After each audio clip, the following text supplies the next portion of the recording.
Well,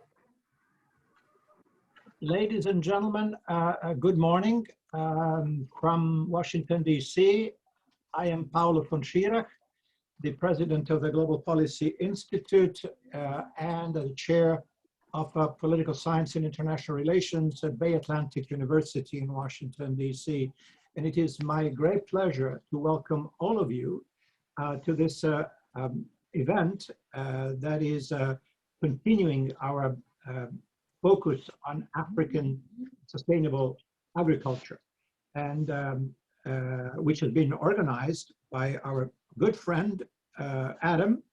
And I was thinking, Adam, I know this has got nothing to do with anything, but the first time we met, we were discussing the environmental impact of a gas pipeline in Peru. So there you go. We are changing subject here. This is a long time ago, just reminiscing how long we've known each other. So we are now going to introduce our distinguished guests and panelists who are here today. You've received in the flyers and the invitations their bios, which are quite extensive and quite significant in terms of their contribution to this particular topic of women empowerment in agriculture in Africa. I will turn over in a moment to the proceedings to Adam, who will serve as moderator. But just let me say, a couple of things about, since we've known each other such a long time, and Adam has been in this business of development for many, many years, focusing on so many different aspects of it. But I just wanted to remind everybody that right now, Adam is serving as the CEO of Gateway Development International, which is a US-based international development advisory firm that focused on staffing, proposal writing, other aspects of business development, including fundraising and business linkages advisory services. So now this is his new, let's say, his new incarnation. Good luck with that, Adam. And with that, I'll leave it to you to moderate this distinguished panel, which you very kindly put together and organized and connecting with our guests today, joining us from West Africa. Adam, over to you. Thank you, Paulo, and welcome to the panelists and the team at Bay Atlantic University and the Global Policy Institute, and those of you who have tuned in. This is the third webinar in a series focusing on sustainable agriculture in Africa. Today's one-hour program comprises presentations from 3 highly qualified and successful African professionals who focus on the vast socioeconomic challenges, opportunities, and potential women have in African agriculture. And after living in Africa for most of the past 30 years, I can assure you that women are the continent's greatest and most underserved resource. So the format of today's session is that each speaker will make a brief presentation followed by questions and answers from the audience. So feel free to type in your questions at any time. We'll address those at the end of the hour. But please feel free to type in your questions via the Q&A chat box at the bottom of your screen. I will get those, and then I will state your questions. Please include your name and organization if you can. And just to set the stage for today's webinar, I think many of the people watching know, but not all, that Africa holds 60% of the world's remaining arable land. With abundant sunshine and plentiful rainfall and fertile soil to optimize yields and harvests, there can be massive job creations, local development, and deliver significant value for shareholders in African agriculture. People are investing more and more, realizing the potential that food and food business, agribusiness has on the world, and of course the ubiquitous need for food and nutritional security. However, due to a lack, for a variety of reasons, many of you know, women who happen to supply a significant portion of the labor regarding growing, harvesting, and processing food are often disadvantaged with unequal access to finance, investment, training, and decision-making. So looking into the future, when it comes to shaping research agendas and setting priorities decision-making and leadership in agricultural research and development, women are heavily underrepresented, and we're trying to see what can be done to address that. So as Paolo said, rather than spend precious time on going through everybody's introduction, please look at the invitation, look at the profiles, and let's jump right in with Ivana Osagie. Ivana is the founder of PWR Advisory, a leading African diversity and inclusion consultancy and advocacy firm. She's incredible. You know, she focuses on accelerating gender equity and helping organizations build their female talent pools.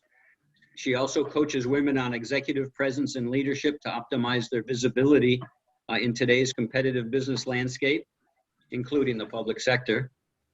Previously, she spent more than 25 years as a C-suite executive and held senior roles in the UK and in Nigeria at PA Consulting, Merrill Lynch, Morgan Stanley, HSBC, and most recently, Notori Chemical Industries.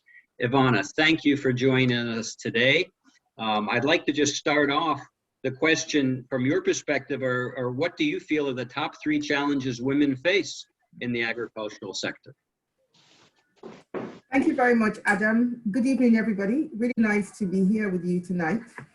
I think the first point I'd like to make is that when we talk about agriculture, many people think about farming, but actually agriculture cuts across a whole gamut of activities. And I think we really need to start thinking more about the value chain when we talk about agriculture. So we talk about primary production, which is where farming comes in. And then we talk about processing, and there's manufacturing, and then there's packaging and marketing, and ultimately the final product which gets into the hands of the end consumer. And of course, inside of all of that, we also have aggregation, where we have people who aggregate products that they collect from farmers. And women operate across the whole spectrum of the value chain. Women make up about 60% of the workforce in the agricultural space. And if I talk about processing, then that number rises, because women do a lot of processing, especially at the primary level. I would say that one of the main challenges that women face is the same challenge that women face in other sectors, which is financing. The African Development Bank tells us that there's a $42 billion financing gap between male and female entrepreneurs. And I dare say that agriculture also is part of that gap. Agriculture involves a lot of developmental work, and I'll come back to that in a bit.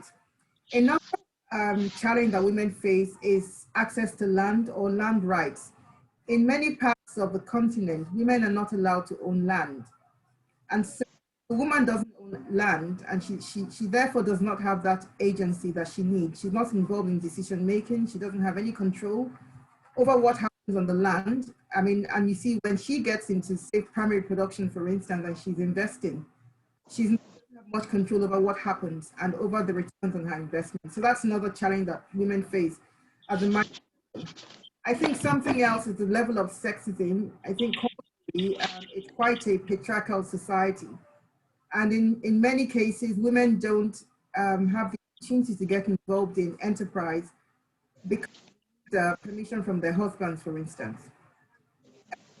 Again, to the issue of finance, what we find is that even for women who run SMEs, which obviously are a few levels higher than micro enterprises, many of the people who make the financing decisions are men. And we hear women entrepreneurs complaining about being told, why are you coming to ask for money from a bank? Why don't you go and ask your husband? So these are some of the challenges that women face. I think the other thing to talk about is also access to markets. A lot of times women are able to produce, but they do not have sufficient access to markets. So those are some of the top challenges that women face in agriculture.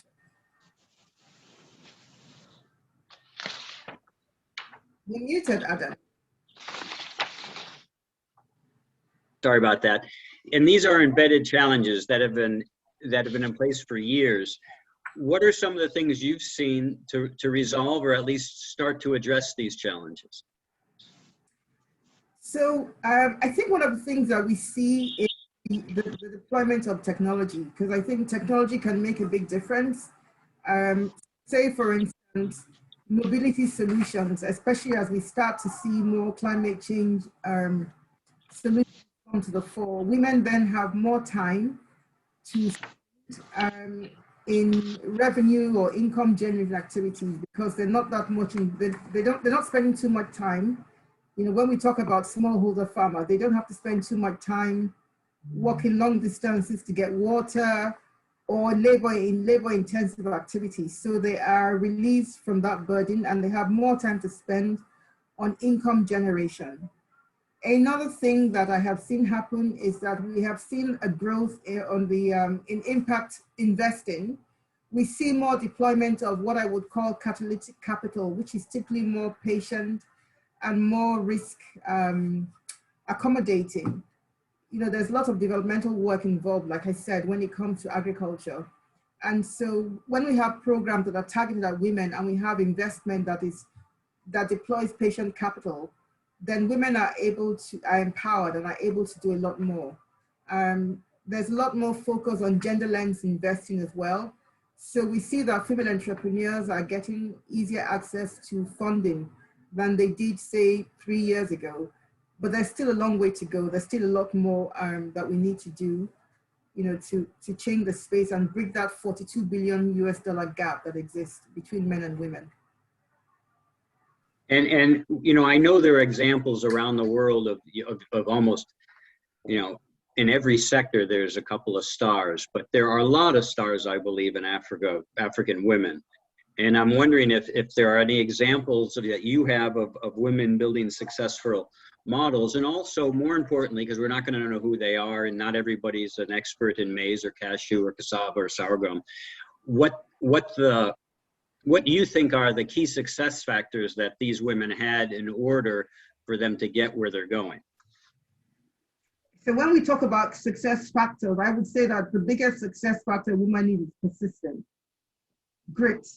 It's a long haul. And so that is one thing that women need, you know. So we find that there are lots and lots of obstacles, but you have to keep going. I think the first example I want to give is an example of a shea butter co-op, which comprises over 600 women in Ghana who supply shea butter through a scheme called the Fair Trade. I think it's called Fair Trade, Fair Trade Community or Fair Community Trade. I don't remember. Fair Trade Initiative. Mm-hmm. Yeah, so they supply shea butter to the body shop. And that has been successful because what has happened is that there's been a clustering of women, because as women, as individuals, the women do not have that level of empowerment. They don't have the capacity, you know, to access the opportunities. But by clustering those women together, which again, at that low level, is another critical success factor, being able to cluster women together. You know, they say that if you want to go far, you know, find someone to go with, and that certainly works when it comes to smallholder farmers. So that co-op supplies shea butter and have been doing so for many years, and also that scheme also invests in community projects to change the lifestyle of the community, generally speaking. Another one I want to talk about is Real Fruit, which is run by a lady called Afi Williams, based here in Nigeria. What she does is that she processes fruit. She dries fruit and supplies it into shops, and she actually exports into Europe, into the US, and also into Saudi Arabia. So that is another success story. She has successfully raised some funding from investors, and I dare say she's going to scale even further. Another example I'd like to give is a company that I chair called Amayi Foods. Amayi Foods provides what we call halfway foods, if you like. So they're foods which cater for convenience. We have a lot of young people who are very busy and don't have time to cook African food from scratch. And so they do the primary processing and provide a halfway product, which then means that it's faster for people to prepare the food they want to eat when they come back from work. And they also, Amayi Foods also exports into the diaspora. So they export into Europe and also into the US. So those are some of the success stories that we have for women. And these entrepreneurs are all women I've talked about. Fantastic. Fantastic. I think, Ivana, we're going to have to move on and to the next speaker, but I think you know, having lived in Nigeria quite recently, I know the good work you are doing in giving women farmers a voice, as well as, you know, a better chance of getting skills and access to finance and training and opportunities. So, you know, I think that your work is the realized potential and fair, transparent system with a level playing and paying field is impressive, and certainly the world needs more Ivana Osagie's. Thank you. Very kind of you to say so. You're welcome. Our next speaker is Mary Afan. Mary is the president of the Small Scale Women's Farmers Organization, also in Nigeria, and is the vice chairman of the Women's Rural, I might have got the name wrong, but the Women's Rural Farmers Forum. She's also a farmer, a longtime farmer, so she's experienced the challenges that women face firsthand. And when not farming, she dedicates her time to advocating for the rights of rural smallholder farmers, women, in terms of obtaining access to the resources they need to assume leadership positions. Welcome, Mary, and thank you for being here today. Yes, Adam. I'm going to ask the same question, perhaps, but that I started with Ivana, which is, from your perspective, you know, what are the main challenges facing women farmers, though? That's your focus. So not agribusiness, not processing, aggregating, and exporting, but what are the main challenges facing women farmers that you find in Nigeria and generally in Africa today? Thank you very much, Adams. You're welcome. I want to appreciate your effort to making sure that this program takes place. For pressure putting on me to make sure that my details are all available. Thank you so much. I am Mary Afan, the National President of Small Scale Women Farmers Organization in Nigeria. This is a platform of over 500,000 cooperative cut across all the 36 states, including FCT in Nigeria. It's a movement of women farmers that decided to come together to be able to speak with one voice, to advocate to government on the need for increased investment in the agri sector in favor of smallholder women farmers. This come across because the challenges we are facing, just like Ivana said, are categorized basically in two sections. One is the socio-cultural factors, which has to do with the issue of access and control of land and land resources. As a woman farmers, just like Ivana said, some cultural norms don't allow us to inherit land. And even when we have access to land, you can't control the land and land resources. You can only either hire the land or you plant crops that you can produce within 3 to 5 months. You cannot plant cash crop in that land because the owner of that land will not allow you. And it becomes a major, major constraint for us to be able to practice the agri we want to do. And it is a known fact that it is the smallholder farmers that feed the nation. But when it comes to the issue of them having access to land and control of land, including land resources, it becomes very, very difficult for them. And that is why we have been advocating to the government of Nigeria, including Africa. As you were told, I'm the Vice President of the Rural Women Farmers Forum, the continental platform consisting of 28 African countries. We've been advocating on the need for government, to review the land law system that denies a woman from controlling or inheriting land. The second factor that affects smallholder farmer is economic factors. Number one, having access to finance. Because we don't control land and land resources, we lack collateral to be able to access finance either from the financial institution to expand your agricultural activities. Secondly, we lack access to extension services. You cannot go into farming without trainings and capacity building on the new modern way of farming and technology for you to be able to increase production. And these factors, you know, sometimes women are not able to access these extension services, which are very, very key to, giving you support on how you are supposed to do your farming activities. And one of the, another factor is access to infrastructures.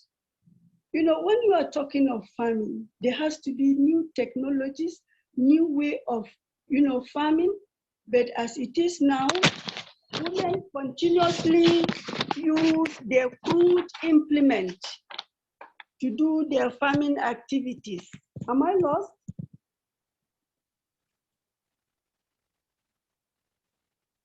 Yeah, your picture has gone, Mary, but you can carry on while it hopefully. Okay. Yes, but because women are not able to have access to these infrastructures, they continue to use their crude implement to do their farming activities. In December 2020, all the women gathered in Abuja, and we decided to send our farming implement to the museum to be able to speak with government that unless they supply new technology to women, women cannot be longer be able to produce the food they want to produce. And it attracted a lot of attention of the government and stakeholders in the agri sectors. Another important issue that has been affecting us is the issue of involving women in budget and budget processes. You cannot sit down to plan for the women in their absence. Most of the time, government think that they can sit down, make plans in order for them to say, okay, we are planning for women to be able to give them so number of fertilizer or so number of seed. That is not our demand. We expect that government at all points should be able to involve women in the issue of making budget and planning so that we can be able to track. The budget process in our government is not an inclusive budget process because you cannot plan in the absence of the person you are planning for. And we also, lack access to planning of policies. Anytime government is making policies, they don't involve the beneficiaries of the policies. And we try to advocate around, the implementation of government policies across within Nigeria and even outside Nigeria. Mary. And the organization continue to advocate for increase in the agri sector. We also advocate for women inclusion and policies in favor of women so that we can be able to track the budget. Mary, you're the first one to speak about the government. And when I was living in Nigeria, I was working very closely with the Ministry of Agriculture, FMARD, and the Ministry of Women's Affairs. And I'm curious to know, we worked a lot on the new policy, ag policy there. We looked at inheritance. Actually, women can inherit land now in Nigeria, but your point is correct that once they inherit it, they still don't control it. For the audience listening today, do you have any brief examples of interventions that actually worked? My findings generally across sub-Saharan Africa is that the policies aren't always that bad. Not just agriculture, but the implementation is. You can import a policy from just about anywhere and tailor it. And I think there's a lot of good things that are written down in West Africa, and particularly Nigeria and Ghana, but they're not implemented like they should be. Therefore, you've got the issue of know who versus know how, who has access to money, who's related to who. Let's just not enforce this particular rule. So what are some of the things, even small, that have actually worked to improve the enabling environment for women and other vulnerable populations? Some of the things that have worked for us as women is actually working around influencing the budget. You know, we talk to the government, we do an advocacy visit to know the budget cycle, when the budget is starting, and that is where we influence the budget. If it is captured in the budget, we can be able to track it and follow it. Like in 2020, there was an allocation of, procurement of farm input for smallholder farmers. We advocated for that. And when that one was included in the budget, we tracked it, we continued to follow it, and the Minister of Agriculture was able to, distribute farming machines, input and seed, and he involved smallholder women farmers. That was as a result of our advocacy. So inclusion in the budget process have worked for us. If you know you are captured in the budget, you'll be able to track the budget. And it is not easy for you to be able to understand the budget process. If your capacity is not built, you won't know when the budget is starting and when it is closing. And that is why we continue to talk to them that they must include us in the planning process if they actually want us to benefit. If they include us in the planning process, we will be able to know that, yes, our government have voted this in favor of smallholder farmers. But all other things that we are not aware goes on air. We cannot track it, and we don't know where it goes. And sometimes it is the political farmers that take over those things. We don't have access to it. So this advocacy have actually worked with us. We are not farming. Even within the communities, we've been advocating to our traditional rulers that when they should give us land, and even to our government, we've been advocating. And we have had some success stories. Some state government have allocated land for only purely women. We have about 5 states that have allocated about 200 hectares of land that women should use it at free of charge. This is as a result of our advocacy. We need to make our issue known, and we need to speak with one voice, and we need to speak as a movement. And when you speak as a movement, government listens to you. And that is why in 2018, all the women of Africa that gathered to climb Mount Kilimanjaro, I was one of the climbers, were able to get the attention of the African Union to speak with them on the issue of women access and control of land. And they took it up at the African Union level, right down to all the African states. So it has become a tool for us, and it's giving us opening to be able to engage with government at all levels for us to be able to have access to government resources. Very good, very good. We're running out of time, so I'm going to ask one more question, but if you could answer it quite quickly, that would be great. It's the question of the year, of the past 2 years, I guess. But how has COVID-19 affected the women in agriculture? And this is an odd question, it's affected everybody around the world. But this particular question is, if you have an answer, is how has it affected women in agriculture in Africa? Thank you very much. I think this COVID has come to deal with women farmers more than any other sector of the economy. During the COVID-19, we lost all our investment. We could not take our produce to the market, neither could we even have access to buy input to do another production. So women farmers lost all their investment. So what they are doing now is they're starting all over. And with the insecurity we are having, we've been able to speak with government that they need to increase investment in the agri sector, or else it will not be able, we will not be able to feed the nation as it is, because a lot of people are not able to go back to the farm because they have lost their investment. But haven't the men also lost their investment in an equal basis for smallholder farmers? The men have been able to, they lost their investment, but they have a way of recouping from the loss they have made. They have other things like palm fruits, mangoes, banana that they plant, that they can harvest and sell. And women farmers, because they don't control land, they cannot plant cash crops. You only depend on planting crops that you can harvest within 2-3 months. So the men were able to fall back to their cash crops, which they harvest yearly and yearly. So they are falling back on that. But the women don't have where to fall back on.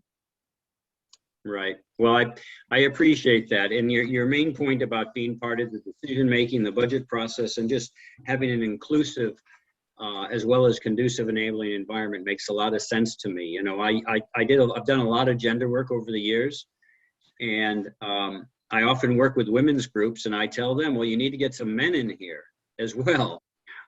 You can't, it's just not a women issue. The men are half, if not more than half, the problem. So if you're really having a holistic debate on what's affecting women and how to fix it, you've got to get plenty of men champions on the team. And I find that's often lacking. But thank you very much, Mary. You made some great points. It was a pleasure. Try to turn your camera back on if you can. We miss seeing you. Yes, I'm trying to turn my camera back. That would be great. I wish I could have more time to share some pressing issues and some pressing things. And if I couldn't share, I think I will write them and post them. Please do, or send them to me, and I'll put them in the summary of this event that will be posted on the Global Policy Institute website. But there's going to be some Q&A at the end, so you have another chance of expressing your points. Last but not least, Tucci. Our final speaker is Tucci Ivowi. Tucci is the Chief Executive Officer of the Ghana Commodity Exchange, also called GCX. She's an experienced business leader with over 20 years experience in marketing and general business management, including 15 years as the Executive Director of Nestle's Central and West Africa region. Tucci, welcome. It's good to see you. And yeah, you can turn off your mute. Just to start everybody off on a level platform, could you briefly describe what the Ghana Commodity Exchange is and does, including a simple definition of structured finance or structured trade in this context? Thank you. Sure. It's a marketplace, so we don't trade, but we bring buyers and sellers of commodities together. So if you are a farmer and you want to sell your commodities, you can come to the Ghana Commodity Exchange. If you are a buyer, be it a processor, a manufacturer, someone who's another farmer wanting to buy feed, for example, for poultry, you can come to the exchange. So essentially, the Ghana Commodity Exchange is there to provide access to markets. That's the primary goal, but a secondary goal is to also provide access to finance. This is what it is in a snapshot. So if people know the concept of, let's say, Amazon's and eBay's, the commodity exchange functions in a similar manner where people go to buy a product. They don't know who's behind it, but they're looking for a particular specification, standard, and they go to buy anonymously. And it can also be likened to a stock exchange, except that instead of stocks being traded, it's commodities. And it's a new organization. It was established in 2018 by the government of Ghana. And we started by facilitating the trade of agricultural commodities. So that hopefully in essence covers what we do, but I can share more detail later, especially if there are questions on it. No. I thought it Go on, please. Yeah, I said it's good that you made me kind of launch into that because I was very excited listening to my colleagues speaking just now, and I'm not going to repeat anything they've just said because all the points are relevant and they cut across West Africa. Some of the similar issues you'll see in Nigeria, the same in Ghana, in Cote d'Ivoire, and so on. One, I want to come from the point of the smallholder farmer and the value they can get after farming their crop. And this is men and women farmers, but I want to talk about the role of women because that's why we're here. Just to share some stories from my background. I mean, when I was with Nestle, we used to travel all across Central and West Africa, go from market to market, and we'd see similar trends everywhere we go. You'll go into wholesale outlets, retail outlets, and you see the shop sign. Often it's a religious name like "To God be the glory," that's the name of the shop, but often it's the name of a man. And that's the name of the store. And then you go in and you find that it's a woman who is, in charge of sales and in retail, and the man is nowhere to be seen. So you find that it's actually the woman's idea. She established the business, but she uses the husband's name because there are social norms, and you don't want to look like the woman is heading the business when the man is not doing anything. And so there are issues at the farm where, yes, women are suffering because they don't have titles to land. And so this is a block when it comes to accessing finance. If you've got no collateral, you're not able to access finance. And even when they go beyond the farm, they're having some challenges. But you'll see that the majority of women are trading. If we talk about farming today as a business, no longer subsistence farming, yes, we farm to eat, but beyond that, we want to make a living, and we can make a rich living depending on how well we structure our businesses. Today, we're talking about farming as a business. So once you've farmed, once you've produced your crops, you need to sell them. And that's why I'm saying that women have a very positive and a very strong role going forward, because women are already ahead in the trading game. The numbers, when it comes to production, you have more men than women, but when it comes to trading, you have more women than men. About 70 to 80% of trading of agricultural commodities across the borders of Central West Africa are female dominated.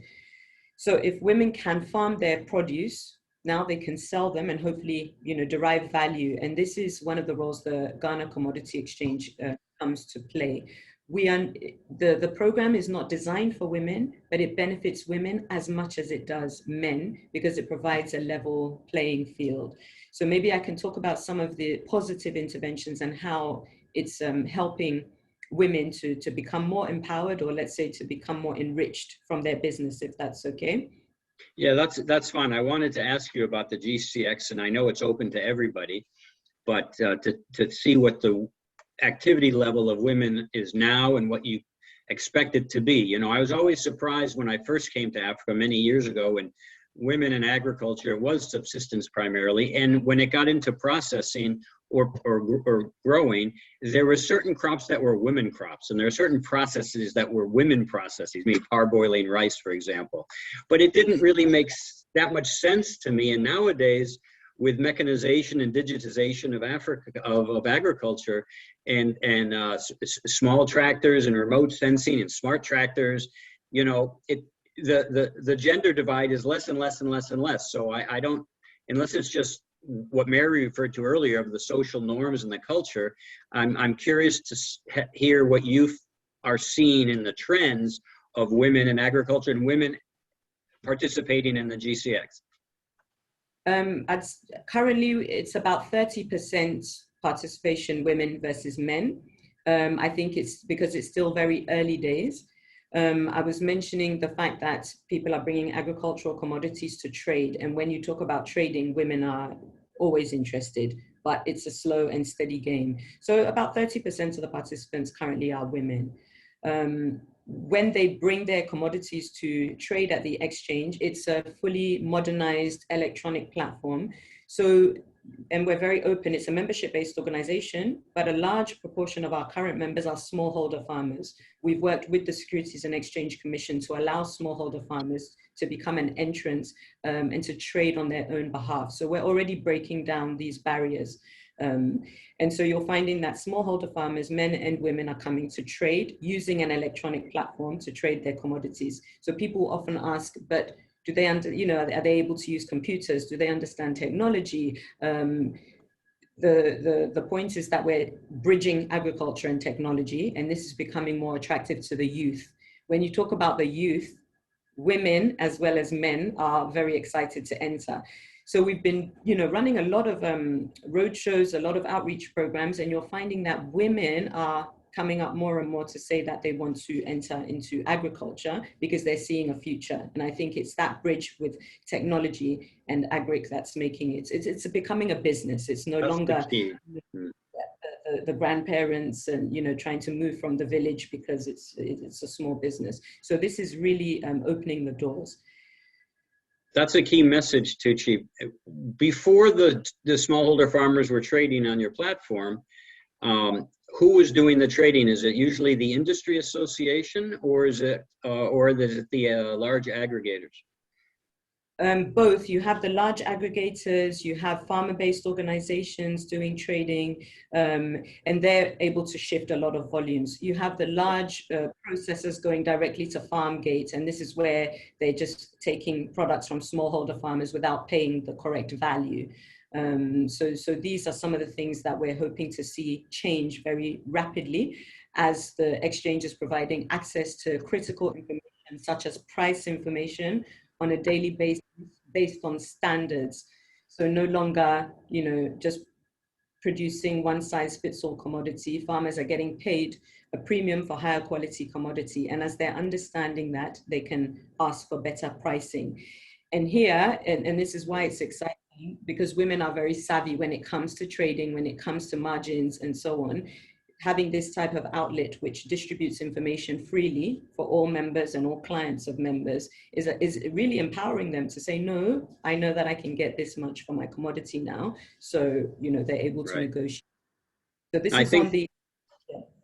No, I think you're also somewhat touching upon not removing the middlemen or the agents, but shortening the, you know, the path to prosperity and the path to sales, and that may rub some people the wrong way. So I'm curious if you've had any kickback from the agents, which usually live near the farmers, have personal relationship with the farmers, and seriously take advantage of the farmers, buying during the glut and holding it and selling when it's more profitable. And that leads to another point which we haven't discussed before, and you may or may not want to address it. It's up to you, but that's the level of trust in the system and the ability for women to trust versus the ability of men to trust. You know, one of the things I've noticed in East Africa, some of these associations are thousands of members.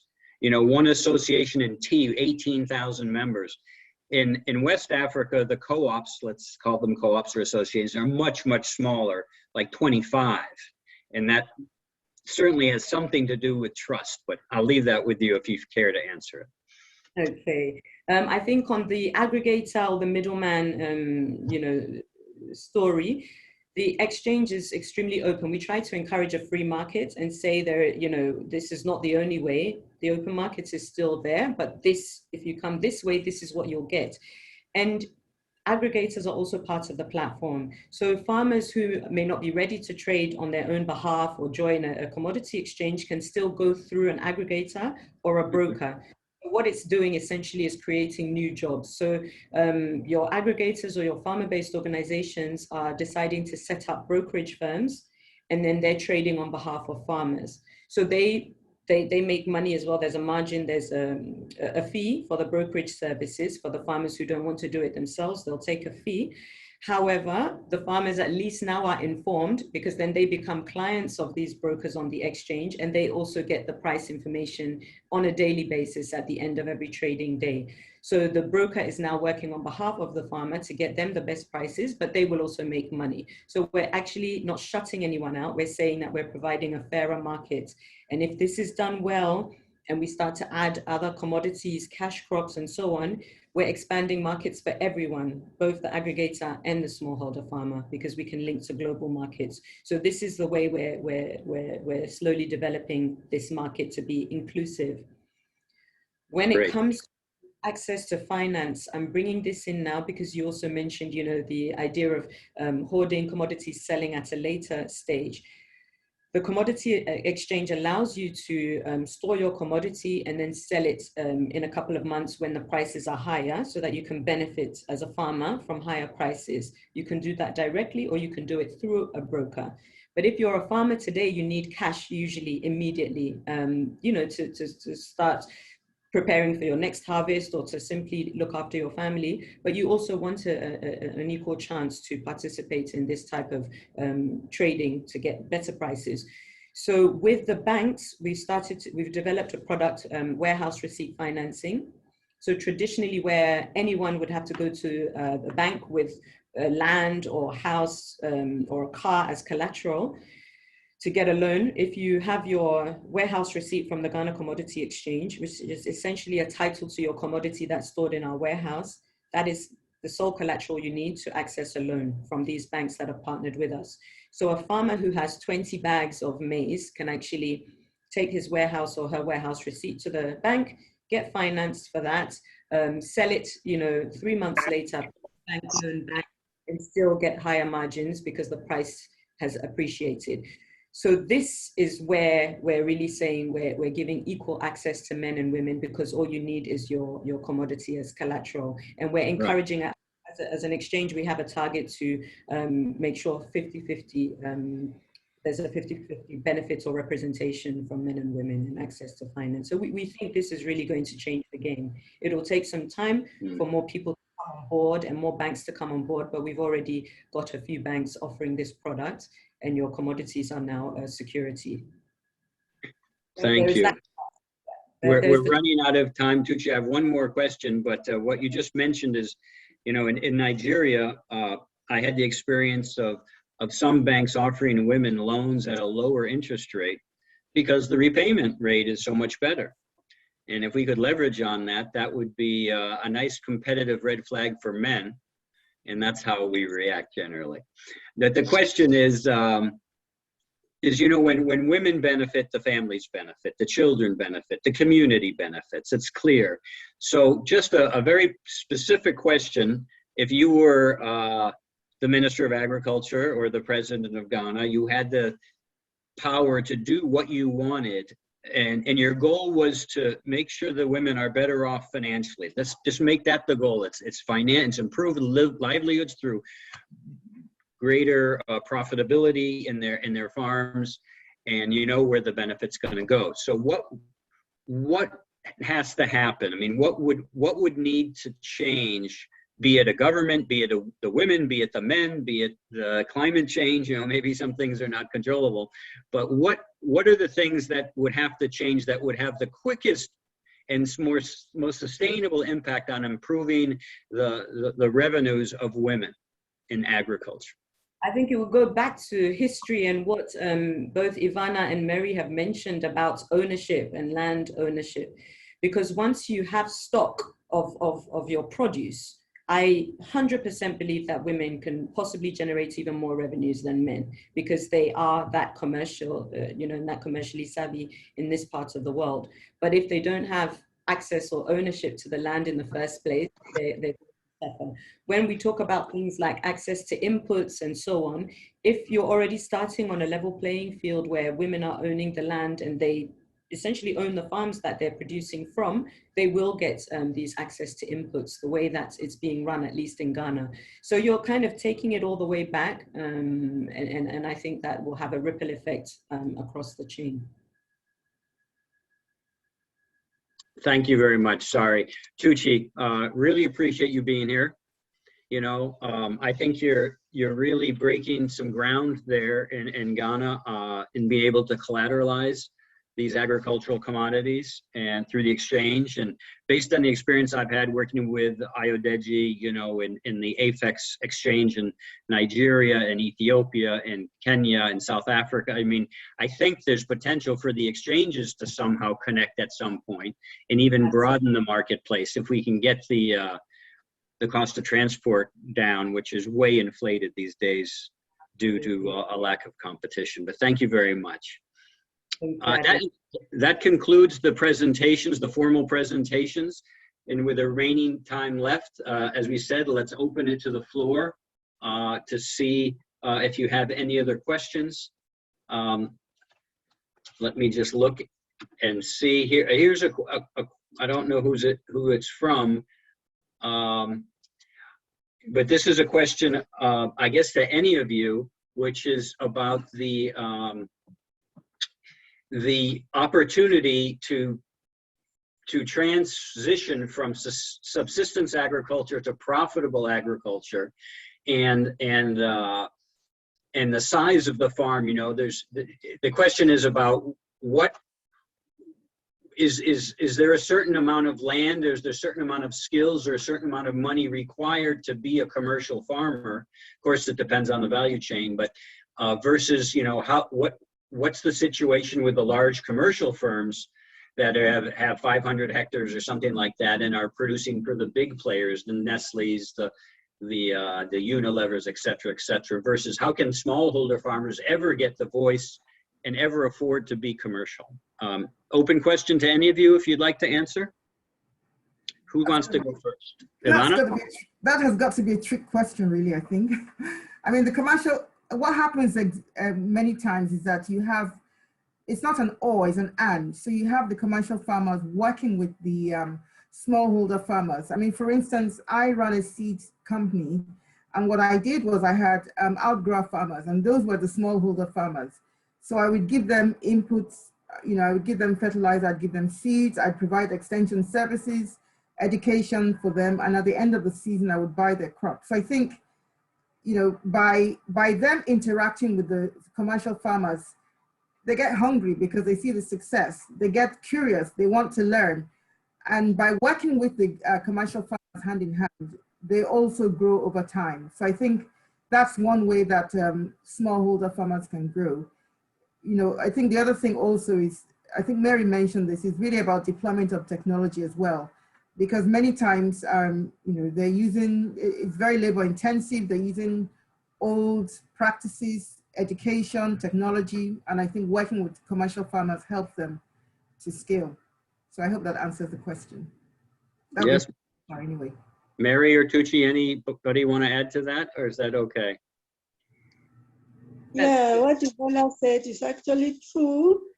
Working with the commercial farmers is something we are actually moving towards to reaching, because what actually makes us to be small is the issue of lack of access to land and land resources.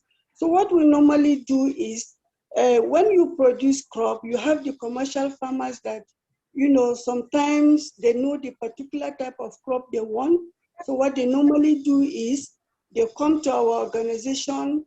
Do you have space to produce this? Now we share this, you know, seed to all the women farmers. After producing, they aggregate them together and they offtake. But the issue is, when they offtake from us, they are going to add value and sell. And in the addition of that value they are going to have, my name is not there. The producer, the real producer of that crop, my name is not there. So we want it to be in a sort of a partnership. How can we partner together? Can you bring your resources? Let's move together so that by the time you are packaging, it will carry the name of the cooperative that produce it, processed by somebody. But the commercial farmers add value to this product and forget about the real producer of the product. And that is where we have been having a lot of challenges. Let's collaborate together. Let's move together so that our identity will also be identified. One day we would also move from being small scale to at least a medium scale where you can add value, process, and even export. That is the vision we are looking at. How do we add value to the product we are producing? Sometimes when we have glut in the market, these big farmers, sometimes when there is glut, they will not come to buy.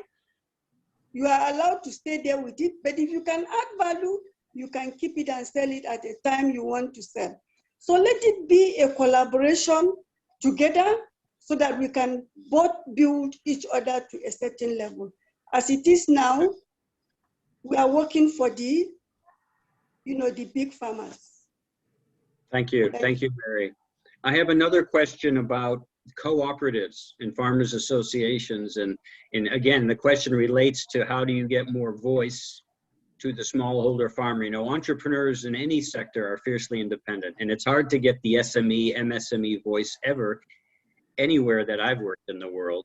So in farming, you know, the simple logic is strength in numbers. You can collaboratively come together and purchase inputs cheaper.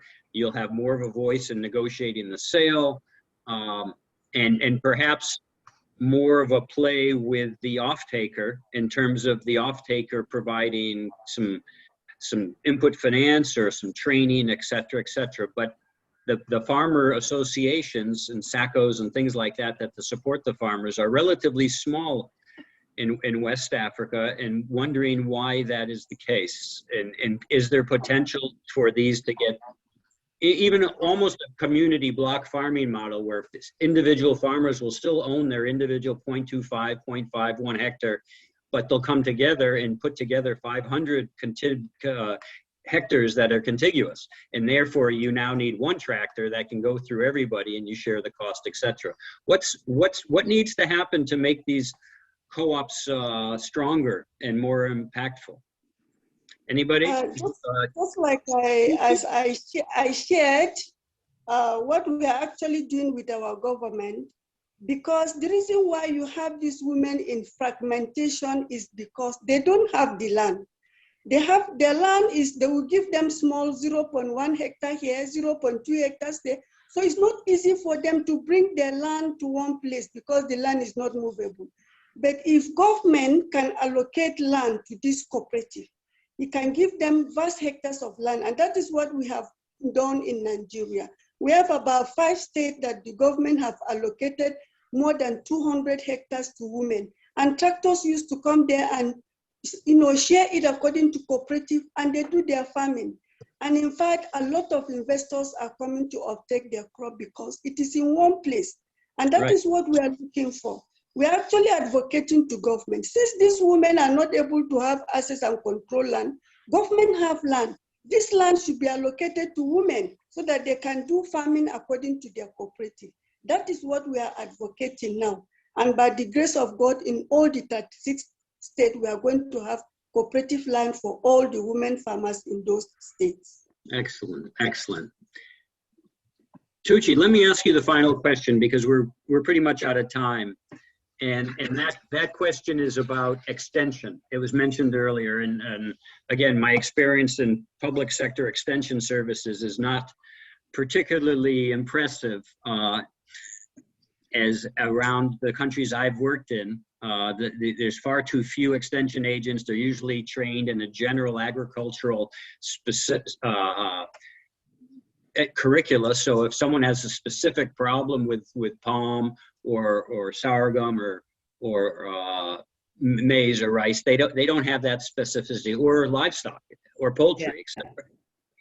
Some of the private sector people who are off-taking have some good models in reaching back to their farmers and providing them what is needed, including input finance, which they get paid back at harvest. But generally, the question is, how do you improve extension services no matter where they come from? Because that is such a lack across the board of training, technical assistance, both agronomics and global accepted practices gap, but also business decision making, financial literacy, leadership, group dynamics, etc. How can we fix this? What would you do? I would do a combination of actually the question you just posed, which is how can we encourage commercialization and really turn this into proper business. I don't think we'll really I don't see in the next 10 years any part of West Africa solving this issue with extension workers. You're going to have too few to the number of farmers there are. There are countless development partners deploying countless programs across the region, and you see a cycle. They'll do it, they come on a 5-year program, and then their main headache is how is this going to be sustainable once they leave and the funds come, and it's the same story and it's not changing. So I think really putting a commercial approach to this and saying let's partner with private sector. And private sector can come in many forms. You have local industry, you have international industry, but coming with some agreements that benefit all parties, from, as Mary said, the producer to the investor to the government, because it's in government interest to make sure that there's an economic transformation through agriculture. If we want to become truly industrialized nations, it has to start on the farm. So I think this, strong partnership with private sector, injecting resources, both government and private sector resources into this, and building commercial awareness and commercial specialization is the key. I think every farmer can become a specialist. extension agents will start to reduce as specializations, you know, emerge within the farms and the businesses. So that's, in a snapshot, that would be my direction. Thank you. Thank you, Mary, Tucci, Ivana, thank you so much. We've run out of time. It went by fast. But before closing, I would like to expressly thank you as the speakers who donated your time and attention to this webinar. I know you're passionate about it, as am I. But I also want to thank the Global Policy Institute and Bay Atlantic University for hosting this, especially GPI's president, Paulo von Schirach, a dear friend and an incredible individual who has his fingers in as many pies as anybody else I know. He's also GPI's executive director, and Denise Caritas. Now, Denise's picture wasn't on today, but she's the one behind the scenes who's making this happen. She's the one who without her, this would not have come across. Thank you for keeping everybody on their toes, sending us our links. It's been a great discussion. And lastly, I want to thank the participants for your interest and commitment into one of the most serious challenges and enormous opportunities we face today. And it's not only in Africa. I hope to see you all again soon for our next installment, our next webinar in the Sustainable Agriculture in Africa series. We are toying with two topics right now. I think they both will eventually come to be. One is the digitization of Africa, which includes fintech and mechanization and remote sensing and a variety of things that are really changing the face of agriculture and making it more accessible and more interesting for women and youth who are going to be key in the future. And also vertical agriculture, where you can see increased productivity in the realm of 300%, and how that vertical farming might contribute in a way to Africa, be it on a smaller scale or be it you know, a national program. So again, thank you very much for your time and attention. I'm not sure, Paulo, if you have any final words to say, but that's all from me, and wishing everybody a happy, a safe, and healthy summer. Thank you. Thank you for having us. Bye, everyone. Thank you very much. Thank you. It was a nice one. Thank you all. Nice meeting you. Hope to be in touch with all of you soon. Take care. Thank you. Thank you.